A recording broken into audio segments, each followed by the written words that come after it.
আমার মনে হয় আমাদের নিউ ইকোনমিক মডেল, আমাদের নিউ ফাইন্যান্সিং মডেল, আমাদের ডেভেলপমেন্ট মডেল, ডেভেলপমেন্ট সম্বন্ধে একটু বলতে হয়। আমরা we inherited 1300 project, 1300 development project. এর মধ্যে আপনারা বুঝতেছেন কোন ধরনের প্রজেক্টের লাস্ট 2-15 বছর এই প্রজেক্টটা আমাদের জন্য liability. It's another liability that we have inherited. এখন আমরা কতগুলো বাদ দিতে পারছি, সব বাদে দিতে পারছি না। 50-60% ইমপ্লিমেন্ট হয়ে গেছে। আমি বাদ দিয়ে কী হবে, না গিলতে পারতেছি না ফেলতে পারতেছি।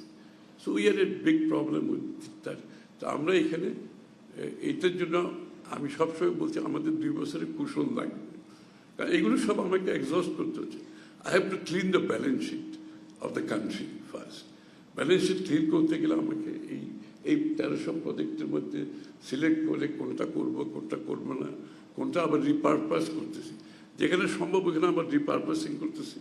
But it's a huge job সব কিছু মিলে। সো আমি মনে করি আমরা implementation is a big problem. অনেকে বলতেছেন বড় বাজেট দিয়েছে পারবে কিনা, তো ইমপ্লিমেন্টেশন দিকে আমরা বেশি জোর দিচ্ছি। এই জন্য আমরা ডিরেগুলেশনে, সিরিয়াস ডিরেগুলেশনে যাচ্ছি। ইমপ্লিমেন্টেশন একটা বড় বাধা হচ্ছে বাংলাদেশে। Bangladesh is a highly regulated country.